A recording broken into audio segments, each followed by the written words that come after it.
রমজান মাসে যে একজন রোজাদারকে ইফতার করার তো আল্লাহ তাকে তিনটা পুরস্কার দেয়। এক, তার গুনাহ মাফ করে দেয়।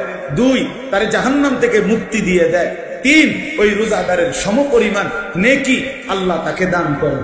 আল্লাহর নবী বলছেন, শোনো উম্মত, সব আমল বান্দা নিজের জন্য করে, কিন্তু আল্লাহ বলছে রোজা বান্দা আমার জন্যই কেবল রাখে, আমি নিজেই রোজার বিনিময় আমার নিজ কুদরতি হাতে দিতে থাকবো। রমজান উপলক্ষে আল্লাহ যেন দান কাদের ফেরেশতাকে বলে, ফেরেশতা তুমি লেখো না এই মাসটা আমার মুমিন বান্দার নেক আমলের নেকি আমি আল্লাহ লিখবো, আমি লিখবো। ফেরেশতাকে বলছে সরো, আমি লিখবো রমজানের নেকি, আনা আজিজি বিহি, আমি বিনিময় দেব, আমি পুরস্কার দেব।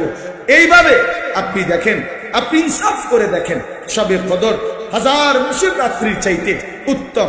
আল্লাহ বলছে রমজানে আমি কোরআন নাজিল করলাম, রমজানে আমি ইফতারকে ইবাদত বানাইলাম, রমজানে আমি সাহরিকে ইবাদত বানাইলাম, রমজানে আমি 20 রাকাত তারাবিকে ইবাদত বানাইলাম, রমজানে আমি এতেকাফকে ইবাদত বানাইলাম, রমজানে আমি শবে কদরকে ইবাদত বানাইলাম। আগের নেকিও দিচ্ছি, নতুন আমল দিয়া আরো নেকি বাড়াইয়া দিচ্ছি, 170 বাড়াইয়া দিছি।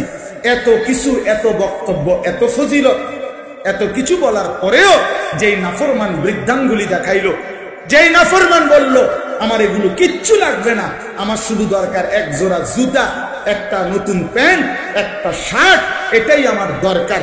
পুরা রমজান লাগাইয়া বেটি সিদ্ধান্ত নিছে এক জোড়া জুতা আর ওই বেটির একটা শাড়ি, গহনা, শাড়ি 3 পিস, এটুকু হলেই তার যথেষ্ট।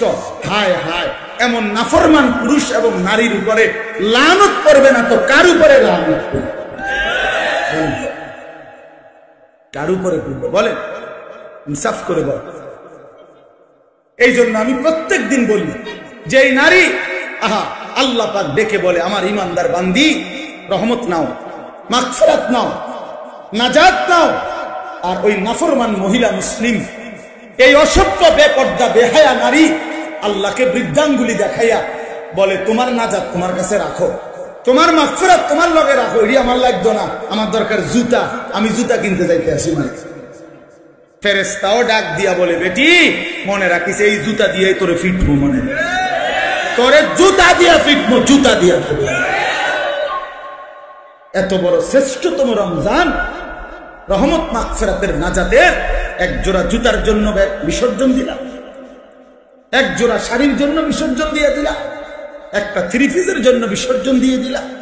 এই জন্য দয়া করে ইনসাফের সাথে আপনাদের কাছে আমাদের অনুরোধ, মাহে রমজানকে কদর কর, বলেন ইনশাআল্লাহ। পুরুষরা বুঝেন, মা বোনদেরকে বলেন, জোয়ান যুবক ভাই তোমরাও সিদ্ধান্ত নাও।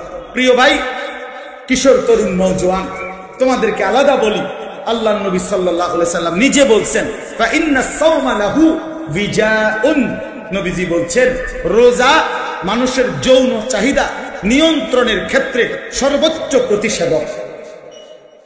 কিশোর নওজোয়ান, তোমার মধ্যে নারীর প্রতি প্রচন্ড আকর্ষণ, জিনা ব্যভিচারের আকর্ষণ, তোমার নারী, তুমি মোবাইলে রাত দিন ছবি দেখো, আমরা বুঝি ভাইয়া, তুমি নারী দেখো, ছবি দেখো, উলঙ্গ দৃশ্য দেখো, অশ্লীল নাচ গান দেখো, সারা রাত উলঙ্গ ছবি দেখো, কারণ তোমার ভিতরে যৌন চাহিদা, যৌবনের উদ্দামতা অনেক বেশি। এই জন্য তুমি নিজের শাহওয়াত নিয়ন্ত্রণ করতে পারছো না। আল্লাহর নবী বলছেন উম্মত, তোমার কিশোর নওজোয়ান শাবাব তোমরা রোজা রাখো।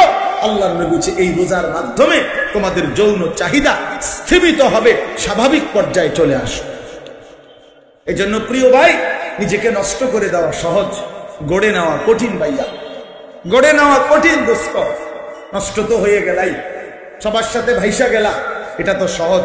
স্রোতের সাথে ভাইসা যাওয়া এটা তো সহজ, কিন্তু স্রোতের বিপরীতে দাঁড়িয়ে থাকা এটা কঠিন, এটা কঠিন, কিন্তু বিজয় তারই হয়, সফলতা তারই পদচুম্বন করে যে মানুষের এই স্রোত, গুনার এই স্রোতের বিপরীতে যে দাঁড়িয়ে বলে সবার হাতে মুক্তি থাকুক, আমি তবুও বলবো লা ইলাহা ইল্লাল্লাহ।